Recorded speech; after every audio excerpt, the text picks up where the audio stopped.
All right, everybody, welcome to episode number 34 of the Curve the Cube podcast with Jemmy Lagarner, of Flintstone Media, and a whole bunch of awesome friends you're hearing in the background. Now, let me tell you what these people are doing here. We are here to introduce this episode with the amazing, the phenomenal, and absolutely 150% phenomenal. Not you, Tamara G. Not you, John. Tamara G. She's awesome.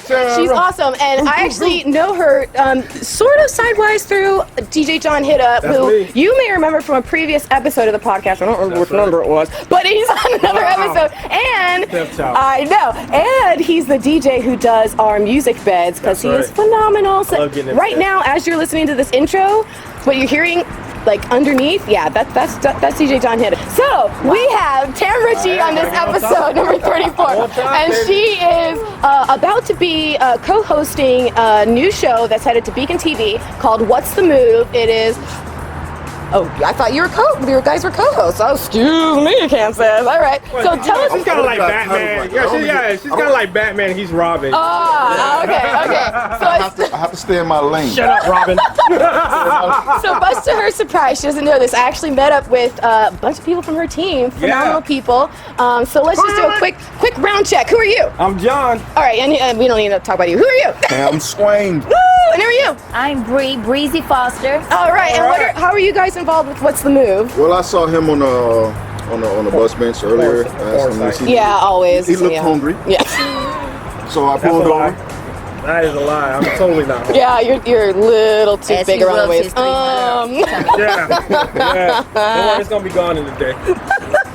Plastic surgery day. It's all moving up to that mustache over your lip, I think. Exactly. Awesome. Exactly. Nice. Yeah, you're sweating bullets. Right. Why are you nervous? Oh, God, I love Florida. Yeah, exactly. Our producer's nervous right now. So John, you're the producer of the show. What's your role? I am the producer and director of the show. Awesome. And this is going to be an awesome show because we got two great hosts, Tamara G and co-host Cam Swain. And I'm just the guy that's going to try to make the visuals match the great quality of what we're trying to do. Awesome. Yeah, man. Fantastic. And how about you, Cam? I'm the guy that's going to bring a lot of flavor to the show. You can bring a lot of baritone to that show. Listen to that voice. My goodness. We got Blaine Man, too. I'm going to bring a lot of flavor to the show. All right, Prince, calm it down. Right. That's why doves cry. And how about you, Bree? What's your involvement? Just, I'm going to jail. I'm going to jail. Oh my God, they're after us. They're on us. No, I'm Bree Easy. I'm the brand executive Bree Easy. for Olivia Pope. What's the Like move? that. Excuse me, gentlemen. What's the lady is freaking talking. move? Yeah. What's the move? The cops just dropped me off. That President wants you. They let her out just for this intro. I bring the heat. I bring the fun. I bring the funds. Sizzle. Yeah. Dollar Bring the sign. dollars to the show. All right. Show. Awesome. She's Yeah, the that's what I backbone do. of this thing. Woohoo! She's making it all turn around. And these are the boners of the thing. Oh God, absolutely. This is a kid show. PG-13, This is like- family-oriented show. Soft. Right. This is like soft porn. Very This is just like Good thing the podcast doesn't mean. Good thing the podcast is not necessarily family oriented. Better beat that out. All right. Clearly, the inmates are running the asylum over here. We gotta go. But you guys are gonna really enjoy this episode with Tamara G of the upcoming What's the Move show on BECON-TV, and it's gonna be phenomenal. So enjoy this podcast and peace out. Enjoy. Bye. Make sure you edit that stuff. I want some mother beep and beep and beep. Oh my gosh, okay, this is Jimmy again, because I completely forgot in all of that chaos to mention this podcast sponsor. Duh! This podcast is sponsored by Soul Experiences, and Soul Experiences is a South Florida-based events company. You can find them on Twitter, you can find them on Instagram, and you can find them on Facebook, and it's super easy. It's just Soul Experiences, but with no U, because it's South Florida, so Soul is all about the sun. It's SOL. So Soul Experience is all about finding ways to bring South Florida fun to you on a discount. So they do group rates to cycle parties and pub crawls and trips to Key West and stuff. Super fun. So follow them on their social media to find out when their next events are. And yeah, that's it. This podcast is sponsored by Soul Experiences. Thanks, bye. Curve the Cube. will now initiate. Hi. How are you? I'm awesome. How are you? Good. How's it going? Nice to meet you. It's going great. And You too. thank you so much for being seriously so accommodating and You flexible. are welcome. Thank you for I'm doing so the interview. sorry. I thought I was like, there has to be. I'll find something. And I'm like, maybe not. No, no. One lowly bench in front of Big Lots later. And then you're gonna make me go in here and spend money. That's gonna be the other bad thing about this, because I love Big Lots. Are you gonna get sucked right in? I know. I'm like, so as soon as this is over, I'm like, I gotta go in here for just a minute. I have avoided a membership at all of like the big box stores because I know I might as well just like walk in with my paycheck and turn it right over. I've seen so many things, Sam's, Costco's, Yeah. BJ's. I'm like, ooh, I could buy that. Ooh, I could buy that. Ooh, I could buy that. So yeah, I know what you mean. I don't know even what have you mean. room in my apartment for the things that I can buy. Like I could buy everything in bulk. I just wouldn't be able to do it. Yeah, so I'm like, I'm done. I'm done. So how's everything this Friday? Oh my gosh, everything's good. I'm so glad it's Friday. I was so ready for the weekend. It was just one of those, got a little bit spoiled at the 3-day weekend last weekend. What now? I told you I'm off every Friday. Yeah. So that's an awesome thing. That's I'm when so I can do jealous things. about. I know. It's awesome. When That's I say great. awesome, it's awesome. Oh my gosh. What do you do that allows you to be off every Friday? Well, now my full-time job is with the city of Miramar. Yeah. So I'm in city government, and they decided to do 410s.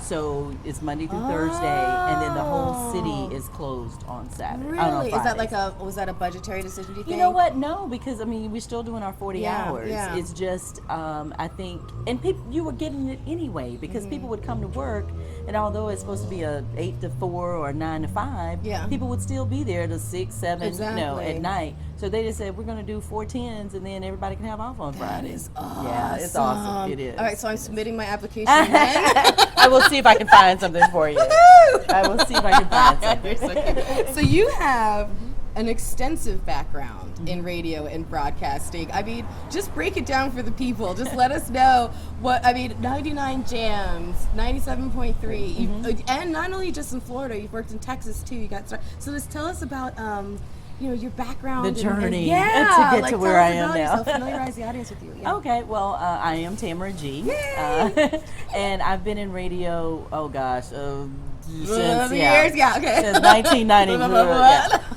right out of college. I have a degree in journalism from the University of Texas, with the Horns, and I started right away. I graduated in August of '91, and I started in radio in October of '91. Wow! So I've been in it quite a long time, and I have done different genres of music. I started out with adult contemporary, your Billy Joels, your Madonnas, your Phil Collins, like Genesis. Billboard Top 40 historical Top 40, exactly, set, right? exactly. And then, which is not a place that people of color normally start. Yeah. But that was my first job. I was a news director for that station. And then what did that entail, being a news director? You know what that entailed? That entailed me writing someone else's news, and she's getting paid the big bucks. This was in Dallas. Because she was the on-air personality. She was the on-air personality, and I was like, "Hey, wait a minute now. This doesn't seem right." Note to self. Yeah, note to self. I need to become an on-air personality. So I applied for a position in Tallahassee. Went to work for 96.1. The Heartbeat at that time. It's 96.1 JAMZ now, but was the news director there, but became an on-air personality there. What was that station? What was That was Urban AC. Okay. Urban, so your Luthers, your Anitas, your Earth, Wind and Fires, Gotcha. that The type of soul thing. and- Right, yeah. the true singers, the Teddies, everything. Yeah. So, but I was the news director, and at that time they had music being piped in on satellite. So I was the only local personality in Tallahassee. Really? Which made it even bigger than life, because people always want to be in the big cities, the big markets. Yes, you do make a lot more money in the big markets, but you can be a big fish in a small market. That's true. And that 2 years that I was in Tallahassee, people still remember me. I have people still coming up saying, I remember you from Moon TV. Really? We used to do, right. What's Moon TV? Moon TV was... Because I can think of what it could be, but I'm sure I'm wrong. Well, if anybody's ever been to Tallahassee, they know about the Moon. That was the nightclub to go to in Tallahassee. It still is open. No place can hold it all but the Moon. That was their slogan. Interesting. Right, and so every Saturday night we would do a I guess kind of an American Bandstand or Soul Train kind of show where we would broadcast on the radio, but we would also be on Comcast. So you could see us as well as hear us. Yeah, was it like local bands and stuff? It was a nightclub. No, just a nightclub. Okay. Just a nightclub. But sometimes they did have live bands performing earlier and everything. But it was amazing because, again, it was able to get into people's houses, not just on radio, but in TV. That's awesome. So not only could they hear me, they could see me. And everywhere I went, everybody knew me in Tallahassee. That's really, so and it was I'm thinking, really nice. That was early 90s? 1995 to 97. Because I'm trying to think, because Comcast was kind of still just figuring out where they were in the markets. They were kind of expanding, I think, at the time. I think. I guess so that's because pretty neat for them to have that kind of to have that show. And it was really good. We stayed on.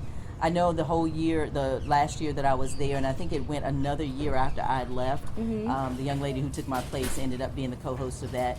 But with that show, my co-host was Joe Bullard. And again, if anybody's from Florida, they know Joe Bullard. He is a legendary radio personality in Tallahassee, but he is also the voice of the Marching 100. So anytime they go anywhere, or if you go to the stadium, he is the one that's actually doing the halftime show. Wow. Right. And at that time, his voice was... His voice is booming. Everybody knows him. Yeah. The almighty Joe Bullard. And he was also the regional representative for Sony Columbia Records. Wow. Yeah. So, but it's all in who you know, because when his best friend James T, who was the program director and morning show guy at 99 JAMZ in Miami, was looking for a co-host, Joe recommended me. Wow. And that is how I came to Miami. That's how I've been here for the last almost 20 years, since 1997. Do you think that's a key to success in this industry, is kind of figuring out who to know and the networking and all that? Absolutely. And doing a great job. You know, Joe would not have recommended me if I was, he was with me every Saturday night, so he saw, you know, how I interacted with the crowd, how I could ad-lib, because for people who don't know, radio is all ad-lib. Yeah, we don't have a lot any scripts. Of improv. Yeah, we have no scripts. You know, the script you have is you've got to do a liner card that says, you know, come out to see Tamara G at Mattress Firm on Saturday. Man, that's all you got. Yeah, that's it. And then the other 4 hours is unscripted. It's whatever we want to talk about. We go to the phone lines and talk to listeners. So, yeah, it's definitely who you know.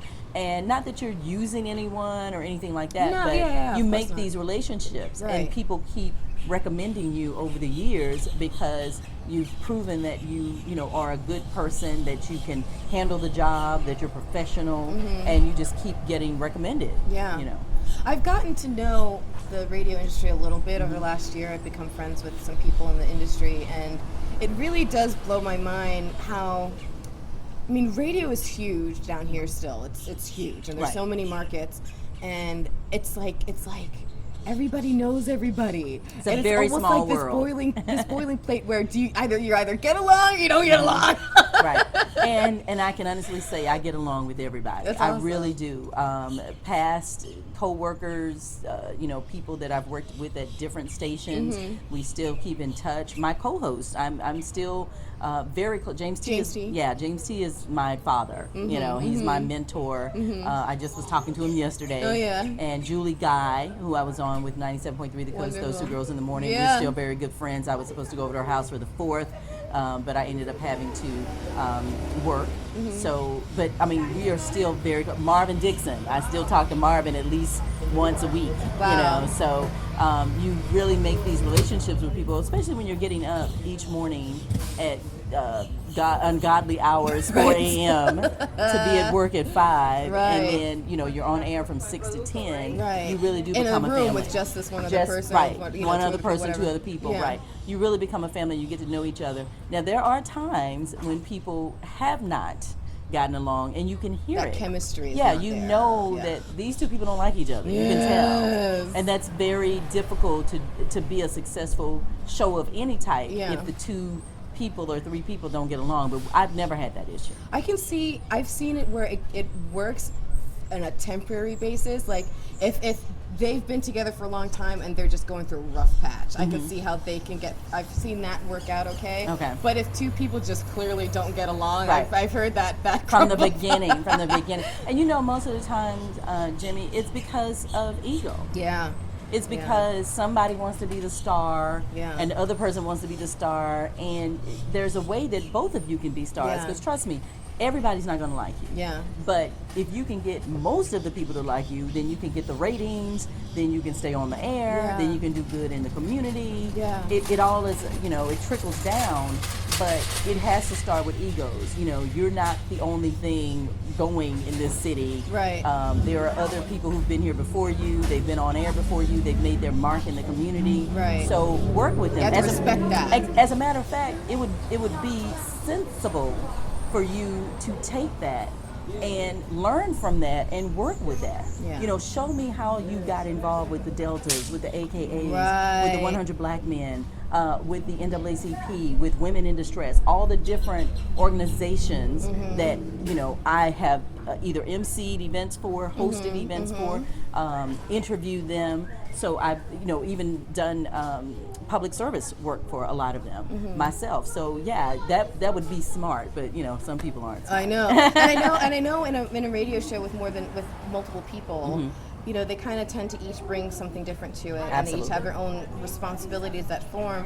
Whenever, like when you went from, let's say, 99 JAMZ to the Coast, Mm-hmm. how do you, walking into a new situation, new show, new co-host, how do you guys figure out like who does what and how that all shakes out? Is that are those typically discussions you have beforehand? No. Or is it just kind of It work just, itself out? let me tell you, when I first met Julie Guy, Mm-hmm.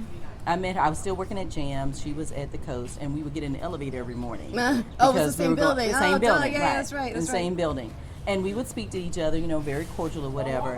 And when there was a time for me to, when I ended up on Coast, she and I, we are the same person. Really? We are the exact, we both grew up in the 80s. We both loved 16 Candles. It's our favorite movie. Who doesn't? Yes. Oh my gosh. You know, we're going to Such go a to the good Boy movie. George and Culture Club concert that's coming up. We're going to Are that you together. really? Yes, That's we are. awesome. We I went are. to Legends of the Old School. Oh, okay. And okay. to the New Kids on the Block concert, which Concert. had like TLC and Yeah.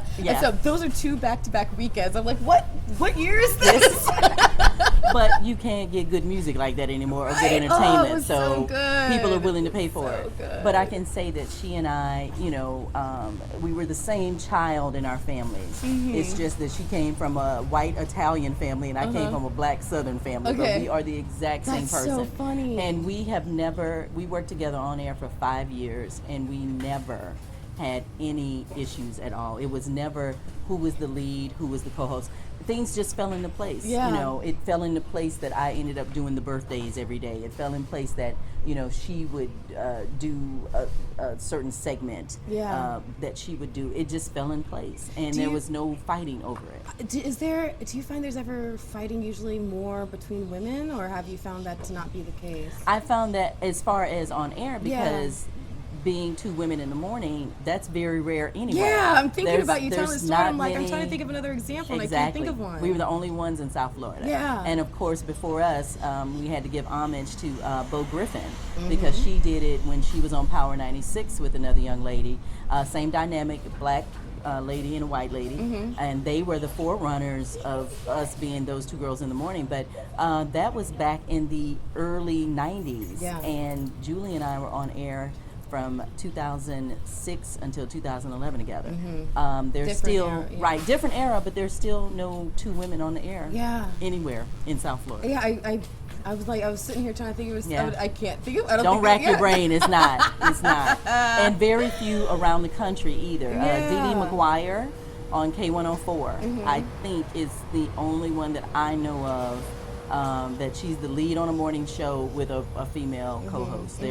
That's it that I can think of. So but I don't know, because I never had that issue. I know who Yeah. I am. I know who Tamara G What your is. strengths What my are, and strengths yeah. are, what my weaknesses Yeah. are. So I've never been in competition with women for anything, because I really do not feel that women should be in competition. I agree, 100%. Yeah, I'm here to help. 100%. You know, I'm here to how can I make whatever it is you're doing better, Right. or help you with that? Right. I don't want to be a hindrance, Right. you know. I Right, don't wanna right, right, but, how do I make it better? Exactly, and I think it's so important. It's really interesting, the conversations that I've been having through the podcast with women specifically, about the importance of being a good example for other women, of helping to lift up other women. Janice Massey, who's my hairstylist, and I interviewed her, and way before I even started the podcast, she asked me, she knew I had my own company, she said, well, let me do a Q&A with you and I'll throw it up on my website. It's, little things like just that. to help you, right? It's just, right. And so I appreciate that with what you're saying, that it is really important. Another thing I wanted to talk to you about was, so like I said, I know I have a few friends in the radio industry, but I don't know any black people in the radio industry. And I think radio is one of those places where it's still, there's still a division. Like there's still, they're the black radio stations, just like there are black television stations or black movies or whatever. How has that been a part of your story and your development and your focus, or what your experience is? How has that been? That's an excellent question. Again, as I said, I started out in radio in Dallas at an adult contemporary station. And I was one of 5 black people in the building, because that was not the genre that normally black people would go into. But I don't believe in that, because I believe that we should, and I tell all young people who are going into this business that they need to be flexible. If they are going to go for an internship, yes, it's great to get an internship at 99 JAMZ, but don't forget Easy is in the building, 97.3 Hits is now in the building, Hot 105 is in the building. You get in where you fit in, and don't pigeonhole yourself into doing just, as they call it, urban music.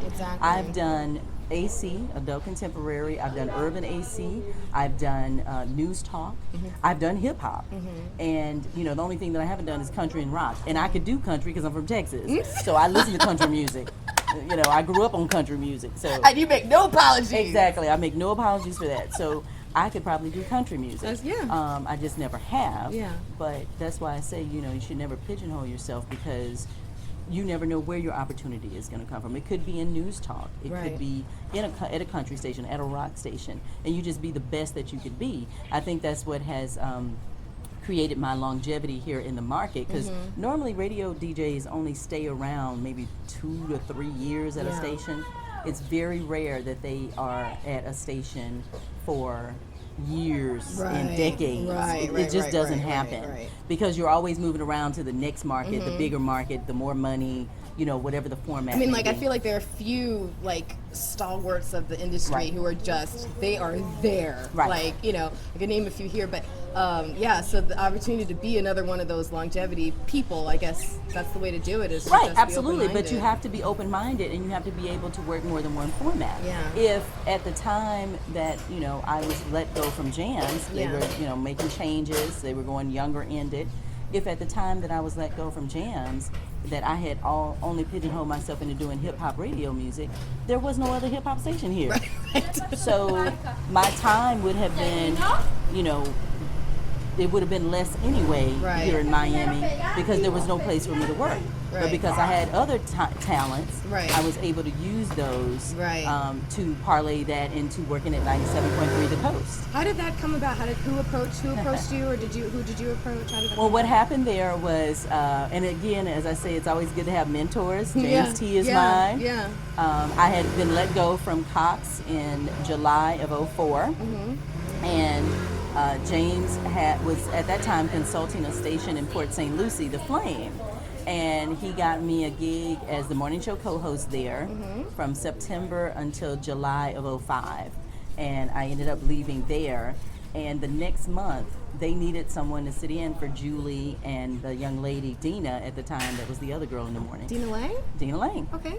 Dina Lang was That's Julie's better. partner, And they both went on vacation. So one week I sat in with one. James T told the program director, David Israel, he said, Tamara would be able to do it, call her, whatever. And so David did. Sat in for 1 week for Dina. The next week I sat in for Julie. And David just never told me not to stop coming. He never said, your 2 weeks are over, don't worry about it. And so I did the show with them. Yeah, I did the show with them from October of 05 until January of 06. And at that time, James T got the opportunity to go on 1080 AM, News Talk 1080 AM, which was a new format here in South Florida. And of course, he wanted me to be his co-host. And so I left them. And 6 months later, Coast was having another change, and they asked Julie who would she like to be a co-host with, and she said, if you can get Tamara G back, I would be so happy. And we met, and you know, I was torn at that time because News Talk 1080 AM was geared toward the Black community. It was a news talk station, Radio One, and it was Syndication One, and Reach Media, which is Tom Joyner and Kathy Hughes owned it at the time. And you know, we were doing good in the community. It's funny, I literally can't hear Tom Joyner's name without in my head going, Tom Joyner Morning Show. Hey, that's how catchy a hook is. That's how catchy a theme song is. Yeah, exactly. Exactly. But and I was torn because you know my loyalties are obviously to James. Yeah. And I had been offered this opportunity to be a co-host on 97.3 The Coast, and he told me, he said, take it. He said, you know, look at where this could take you from here. And it's an opportunity. You know, they had not had a Black person on Coast in probably like 20 years. Wow. So the fact that I was going to be on air, he was just saying it would be so much better for our community for me to be there. Doing something different. And showing them, you know, what Black people can do in radio. We can do anything. Yeah. Absolutely. Yeah, I appreciate that a lot. And so I was there from November of 05 until December of 2011. Wow. Yeah, wow. so that's how that came about. And, you know, again, all in who you know, how you treat people, the chemistry that Julie and I had. You know, one of our favorite things is, you know, feeling good, Lewis, and then, you know, looking good, Billy Ray, because we're both fans of, oh gosh, the movie Eddie Murphy and Dan Aykroyd, Trading Places. Yeah. So we're just silly like that, you know, but we're totally 80s kids. That's awesome. And we grew up in a time when all music was played on every station. Right. There was no urban, there was no pop. Right, that's true. Yeah, it was everything. You could hear, you know, a Stevie Wonder song behind a Paul McCartney song. And then Madonna. Behind a Madonna song, behind the Eagles.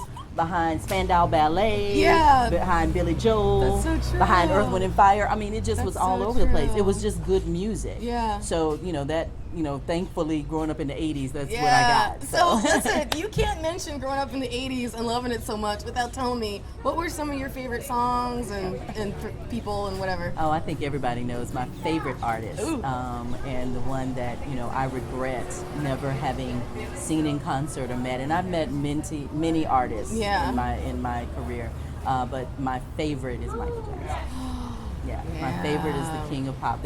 There will only be one of him ever. You know, there's just something different about his music. It's hard. It's like even if there's something different about the man, you know, jokes aside, but I mean, like he was a special talent. Absolutely. And then but his music was like, it came from someplace that it is extraordinarily rare. Right. Extraordinarily rare. I mean, everybody loved it.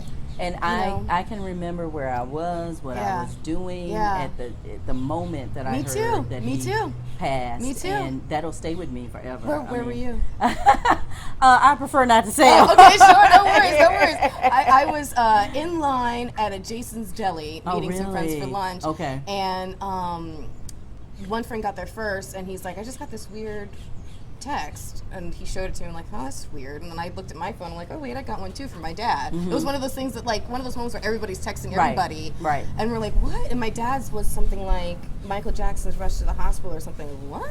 Yeah. And then so I'm like, okay, well, I didn't think anything of it, and we're sitting down to eat. And next thing I know, I'm like, it was on the screens in Jason's Deli. I'm like, you've got to be kidding me. Yeah, I had when I found out at the end of the day I had like 34 text messages Yeah. on my phone. Yeah. Because people were calling me because they know. I mean, I talked about him incessantly in radio on 99 JAMZ and on the coast and on Hot. He was my favorite artist. Yeah. And there will never be another talent. There will never be anyone like him again. I listened to his music and I'm like, this guy was freaking awesome. I think what was incredible about him, and it's the same thing that I think makes the Beatles incredible, is, and Madonna in her own way. In this she's incredible, but in this way, it ushered in a different sound. Right. You know, it got us to all look at music on a slightly different skewed angle, and that's what I appreciated so much about him. Yeah, and Madonna's still making music. Madonna and Prince, and they look great. God, They look great to be 58. Incredible. Yeah, they look great. I think if I walked into a room and saw the two of them, my head would just explode. Yeah. What your favorite movie from the 80s? Oh gosh, favorite movie Is it 16 is Candles? 16 Candles. Well, actually, my favorite movie overall is Coming to America. That's my favorite movie. Yes. And I just laugh. Big dog. Woof. That's not even the funniest scene. Oh, there's so many. The funniest scene is, you may know him as Ray the policeman from the What's Going Down episode of That's My Mama. Ladies and gentlemen, let's give it up for Brooklyn Heights' very own. Randy Watson. I love when at the end of his song he does a mic drop. He just does the mic drop. So see, God. so you know So exactly what I'm talking about. So good. Randy Watson. And I'll never forget watching the credits, like watching Oh, the initial yeah, the credits. credits, yeah. That was the first time I'd ever seen anything where I was like, what? Someone played a role that I never, like, when That it you said, didn't even when think said it was, Eddie, yeah. Eddie he Murphy. played the Jewish The guy. Jewish I was guy, like, yep, what? yep. Because we've never seen anything like that before. That movie is my Crazy. favorite movie, yeah. And 16 Candles is one of my favorites, Yeah, but it's so good. that is my favorite movie of all time, is Coming to America, because I'll sit and watch it, and I've seen that movie, I'm not kidding, probably like 200 times. Yeah, I believe you. Yeah. I absolutely believe you. Randy Watson. I know, and I was just thinking about the movie the other day because I was watching Paula Abdul on something. So You Think You Can Dance? I think she's yeah. Oh, okay. And I was like, wait a minute, she did the choreography for. She did the choreography. Like it just randomly popped in my head. I was like, that's so exactly. funny. Give it up. Let's give it up for my band, Sexual Chocolate. Sexual Chocolate. Sexual Chocolate. They sound so beautiful, don't you agree? So good. Yeah. Oh, McDowell's. McDowell's. That movie was just off the charts good. The scene in the basketball, at the basketball game, and he's like, "Yes, in the face." Okay, I can go on and on. Exactly. God, or when they all got up from the couch and they had the Jerry curl juice. Yes, good and as movie. someone who wore a Jerry Me curl, too. I I was like, yep. as someone who wore a Jerry curl, I remember that. I remember that too. Yeah. Remember how you'd come leave the salon with that? Did you have that paper that was like absorbing All like, the news? yes, Oh, everything that was Lord coming have down. mercy. Yes. So Jerry favorite curl. movie. Yeah. So were you born in Texas? I am a native Texan. Wow. Yes, wow. native Texan. All my family lives there. So since you went into college and you studied journalism, like when did you figure out this is what you wanted to do? Is it what you want to do when you decided to study journalism? Absolutely. Well, when I started, I actually wanted to work in magazine and or newspaper. And one of my professors said, you have a great voice. You should try out for the broadcast sequence. Wow. And that is how I ended up doing broadcast journalism. Wow. And then from there, you could either do TV or radio, and I loved radio. I loved being able to tell a story or having people listen to what you have to say. Yeah. And, they have to really listen. With TV, people can just see a picture up. You knew immediately that Michael Jackson was dead because, everything is the visual. Right. But to be on radio, people really have to listen to you. They really have to. The engagement's different. Engagement is very different. So, and now, with What's the Move show, Yes. I'm very excited about that. Yes, very excited. Because, that's moved me again in TV. And I've done TV over the years as well, but radio has been my mainstay. But with this show, we're going to be exploring all that South Florida has to offer, whether that's from the entertainment side, from the food and restaurant side, even from the philanthropic side, because Nice. I am truly all about community service and giving. I don't understand how people can be here and not give back. Right. You have to give back something. Right. because everything that you have, somebody had to help you get it. Right. Well, I know that the show, I saw that it has sponsorships that are tied to the Crossroads Second Chance Youth Initiative. I saw that DJ John Hitta's doing something with that. Right. He's a portion of proceeds from the sponsorships will go toward these different charities. Yeah. So again, a way of giving back. Yeah. You can't So important. have everything and then not give back in some kind of way. I 100% So. agree. How did the show come about? Like, how did that all get developed? John came up with the idea of the show, and he and I had worked together on some things in the past. And he was like, "I want you to be, the face of the show. I want you to help host this show for me." And I said, "Well, sure, And it's all about keeping my brand out there as well. That's true. Because I do believe that I am a brand. Of I've been here course. for 18 years, so I've course. created a brand. And knowing that I have created this brand and I want to keep it where it is, the things that I choose to be associated with Right. matter as well. I have to course. decide, hey, is this something that I really want to be involved with? Right. Who else is involved? Right. That type of thing. And I just thought this was right up my alley. I'm glad that John thought of me, and we can't wait to get the show started. How do you know him?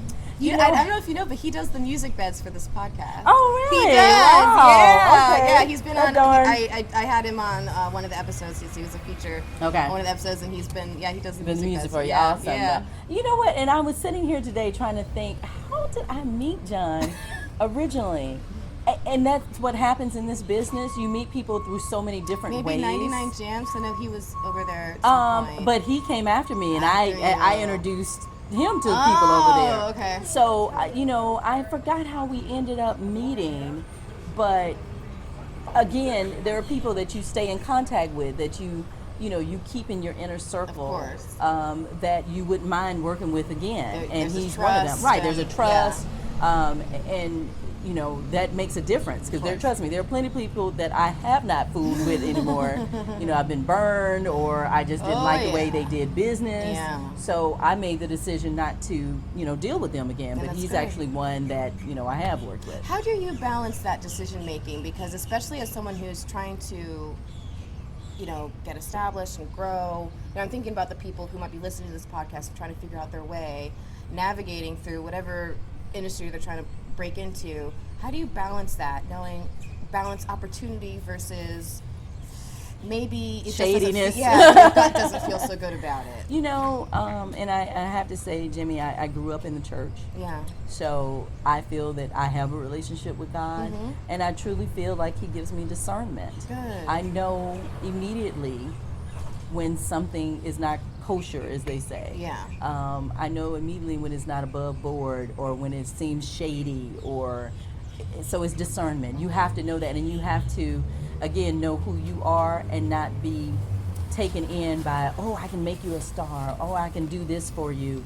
But if they're not showing you in any kind of way, Right. then that's all lip service. Right, It's all right, lip service. right, People can right, tell right, you anything, right. but what can they do? What have they shown you that they Right, can do? right. So That applies to so many different facets. oh of yeah, it's areas of not just life. radio. Yeah, it's not just radio. It's personal life. Yeah, It's everything. yeah. But you have to have that discernment. You have to say, or step back. Don't always go into things so open-hearted or wholeheartedly until you learn some more facts about it or learn some more things. Because people can talk a good game all day long, but what is it that they're doing? What are they showing you that they can do?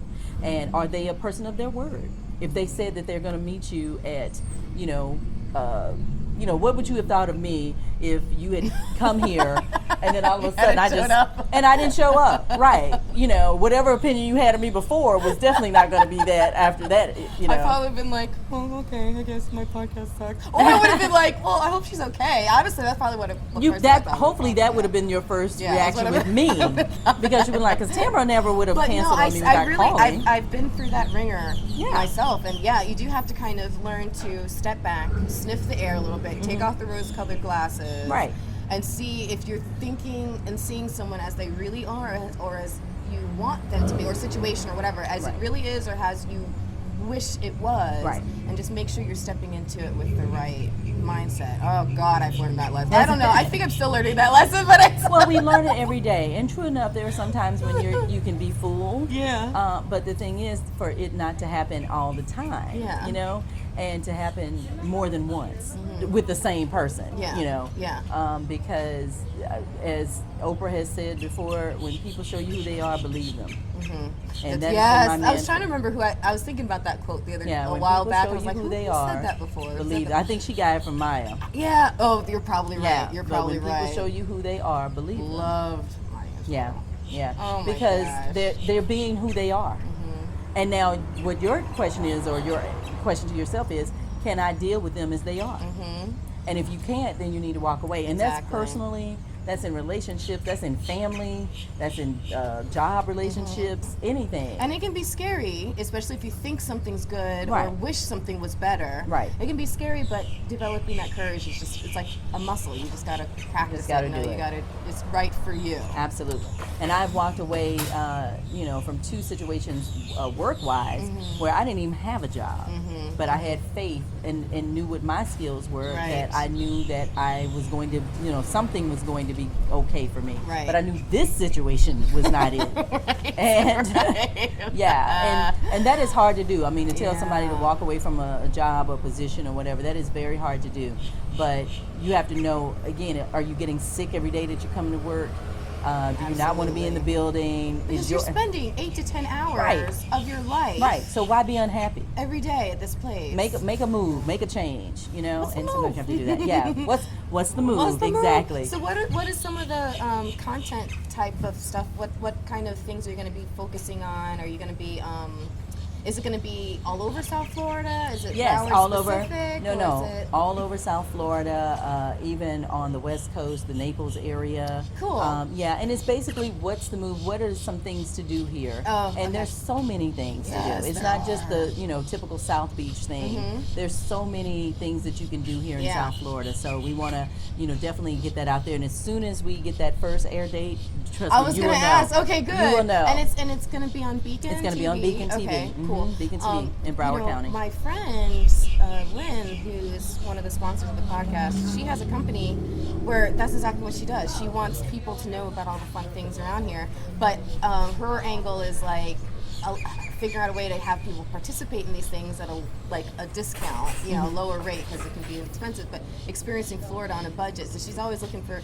fun new ideas. So I'm going to tell her, tune into what's Exactly. the move. That's awesome. Exactly. We can work together. Absolutely. Work And together. so you're going to have is he a co-host or I saw Cam? I do, Cam. Swain? Yeah. Oh, okay, so yeah, how did you get Cam involved Swain. with him? That was John. Okay. John hooked that up, yes, and Cam and I have great chemistry. Awesome. So again, I think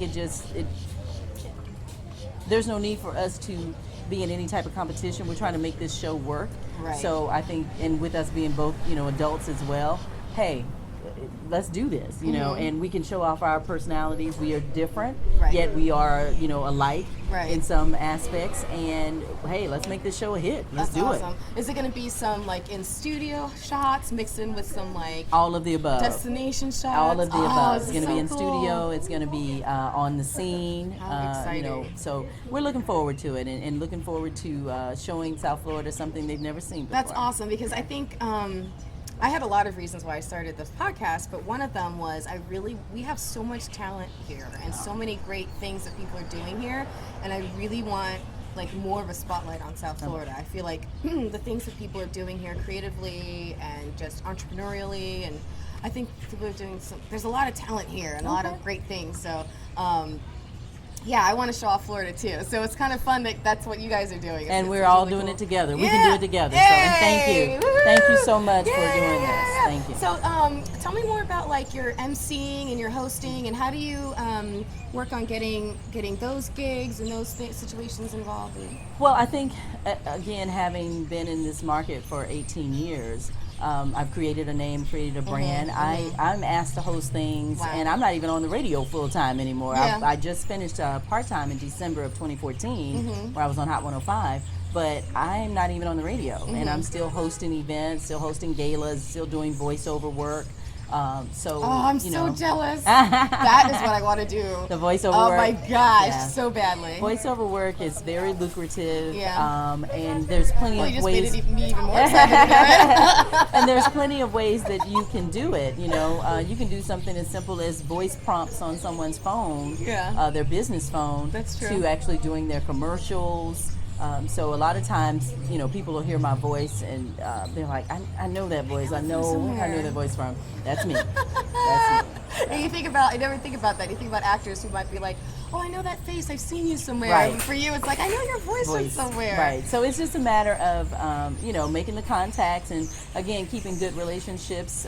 Suzanne from Circle of One, we worked together at Hot 105 years ago, and she started her own agency. She books me for several things, you know, throughout the year. But we have a good working relationship. I show up on time. I do my job. There you go. And she's willing to pay me for that. Imagine how that works. That's awesome. Imagine how that works. So, but yeah, still out there and just keeping my name out there. That's awesome. Well, I don't want to keep you for too long. I know that you kind of had a crazy start to this. It's all good. But oh my gosh, Okay. it's been great talking to you. I just want to skim real quick and make sure that I didn't miss anything. I think I've gotten everything. I guess I just wanted to kind of know, like, in all of your experiences, it sounds like, I mean, you've had a very successful career, you know, and you still have a long ways to go. But Thank you.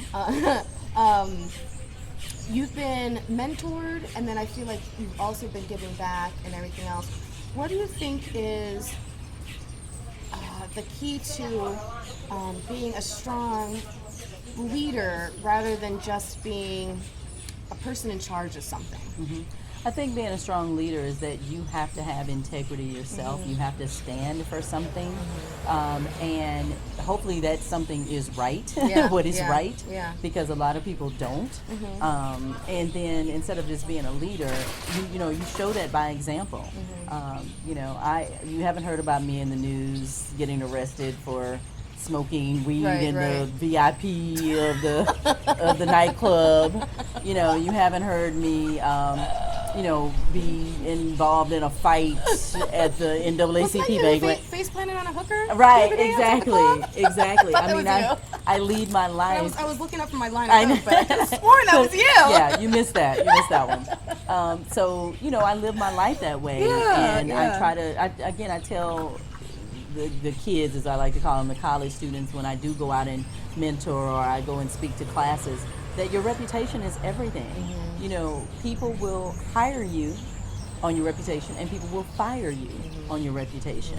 And luckily in this market, I've been able to get hired. I've been able to, you know, keep a high standard for myself and for anyone that I may be representing. You know, and that includes the city of Miramar, where I'm in their Office of Marketing and Public Relations. I don't think they would have hired me if they didn't, you know, think that I would be able to speak in public properly, if I was not able to represent the city in a good light, I wouldn't be working in the Office of Marketing and Public Relations. This might be a little too personal of a question. What is the deep-rooted reason in your childhood do you think you are so shy in front of people? Because clearly you have a problem speaking in public. I mean, and there is some trauma back y'all there. don't know, that is sarcasm that Jimmy is making here. I mean, radio for so many years, different markets. You're an MC, you're a host, you've been on television, you're doing it again. You're clearly very comfortable. Where does that come from? Were you always like this as a kid I was. and stuff? I was as a child. And my mother also encouraged that. You know, I was in the plays at church. Were you? I did the welcome. You know, when we had guest churches come. Nice. I was in the plays at school. Not that I ever wanted to be an actress, but, you know, I just was involved. I was involved in different activities. So it just came naturally to me. And it truly does. I say that again as a God-given gift because I can be anywhere. I can stand up and talk. I don't even have to know what the subject is. And I can stand up and talk about it. The same way. Yeah, and other people are horrified. They're horrified to even speak in front of a class of 20. You know, but to me, it's second nature. I don't even think about it. I've gone out, and, you know, 100,000 people in the audience, and I go out on stage and I introduce whoever the next act is, and you know, and it doesn't bother me at all. Do you ever get nervous in small rooms where it's just a couple of people? No, doesn't matter. I really don't. I can talk to a tree, as I like to tell people, so I can have a conversation with a tree. Well, it's a good thing your radio and broadcasting career is doing well because I can imagine. Could you imagine 70-year-old I just couldn't do a tree. I don't know. Exactly. I could talk to a tree. But usually when I'm in smaller crowds, I normally don't talk because I want to hear what other people think. I want to hear because everybody wants to know what I think, or what do you think about this topic, or did you see this? And I always sit back. I hardly ever say anything. I will, chime in if it's something that interests me, but a lot of times I'm just sitting back listening. It's not that I'm being, antisocial. Right. I'm just sitting back listening. I may chime in every now and again, but it's not all about me and hearing me and what I think. I like to hear what other people think, and that usually turns into a topic on the air. I've realized that about good radio is, because you think about the talking, but what makes, I think, good radio work is the listening. Is the listening. Is knowing when Absolutely. to shut up and not railroad each other. Right, and not think that, again, you're the star, or you've got to be out in front, or we've got to talk over each other. Which is so interesting of a dynamic because you're so comfortable being in front of everybody, but you don't have to be. Exactly. So I guess that's kind of and then there are many radio people who are introverts. They are very introverted. They will never even let you know out in public that they are a radio personality unless somebody introduces them that way. I'm the same way. When people introduce me, even when I introduce myself, I say, hi, I'm Tamara. They figure it out. You don't walk in, I'm Tamara G. I'm Tamara G. South Florida radio personality. No, who does that? So I just say I'm Tamara. And then the more we talk, or, they're like, hey, I recognize that voice, or, why do you remind me of somebody, or, something like, or something may come up where I may say, oh yeah, when I interviewed Lionel Richie about that, it could just be in Japan, Right. And then I say, oh my gosh, you're Tamara G. You're Tamara G. And I'm like, oh yeah. He's like, they'll say, what's your last name? And I'll say Gant.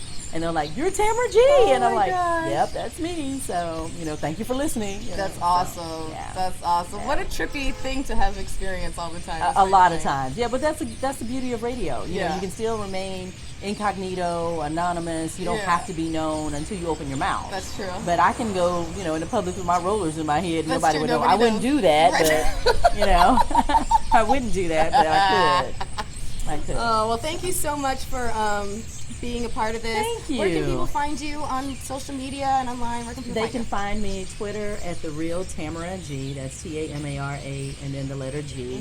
And then Tamara G Productions on Facebook. I have not gotten to Instagram yet, but I know I need to. I know I need to. Do. So that'll be next. I'll come up with something. It's taking over social I know, media. exactly. It's blowing my mind, honestly. I think Twitter's a way better platform functionally, but that's just my opinion. Yeah. Whatever. So I'll work on that later. Thank you. Hey, would you want to sign my guest book? Absolutely. Thank you so much for having me. You have successfully curved the cube.